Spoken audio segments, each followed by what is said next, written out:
नजदीक से पूरा सब देखा हुआ है। डॉक्टर कामाक्षी, नमस्कार। आता मला सांगायला पूर्वीच म्हणजे हिस्टॉरिकली मुंबई हे एक असं शहर आहे जिथं सगळ्यात जास्त आणि सगळ्यात चांगली हेल्थकेअर लोकांसाठी आपण निर्माण केली बीएमसी हे एकमेव म्युनिसिपालिटी आहे जे मोठ्या प्रमाणावर आरोग्य सेवा पुरवू शकते। तसं 26 वॉर्ड आहेत आपल्याकडे आणि 6 झोन्स आहेत, तर त्याच्यामध्ये 430 पेक्षा जास्त आरोग्य सुविधा उपलब्ध आहेत या एरियामध्ये सुद्धा। तर घराजवळ असण्यासाठी आपल्याजवळ ताप खोकला सर्दी झाली तर कुठे मोठ्या हॉस्पिटलमध्ये जायला नको म्हणून 187 दवाखाने म्हणजे डिस्पेन्सरीज आहेत आणि 210 आरोग्य केंद्र आहेत। आरोग्य केंद्र म्हणजे हेल्थ पोस्ट आणि डिस्पेन्सरीज आहेत आणि ते लहान मुलांना तिथे लसीकरण व्हावं ही सगळी व्यवस्था तिथल्या तिथे आहे। हे कितीतरी वर्षापासून शेकडो वर्षापासून होत आहे।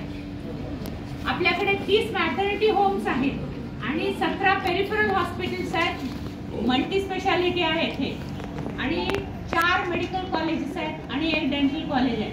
ही एवढी हिस्टॉरिकल असताना ह्याच्यामध्ये काय झालेलं आहे की हळूहळू त्याच्यातलं कमी म्हणजे एक तर बजेट कमी करायचं आणि तिथं असणारी माणसं कमी करायची, असं 2 पद्धतीनं त्याच्याकडे म्हणजे कसं हळूहळू हे चालू कसं नाही चालत कसं नाही, किती प्रॉब्लेम्स आहेत, गर्दी किती आहे हे दाखवण्यासाठी सुद्धा असं होऊ शकतं।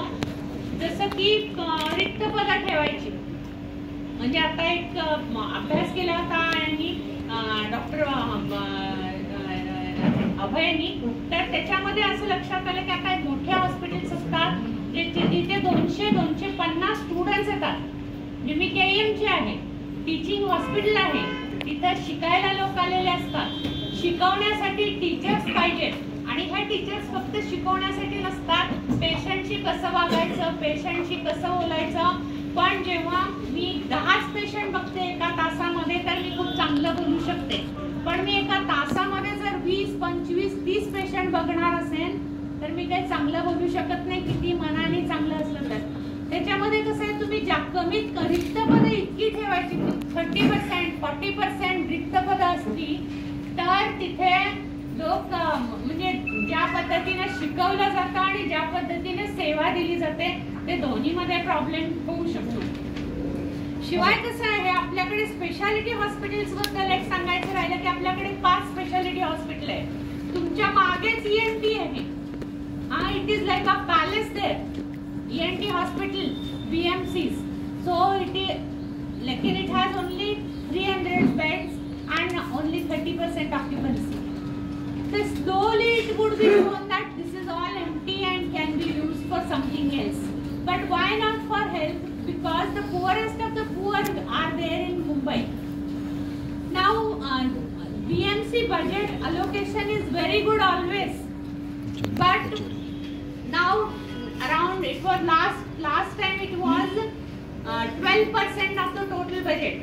Health budget is very good. But then this time again it has come down to 9% of the entire budget.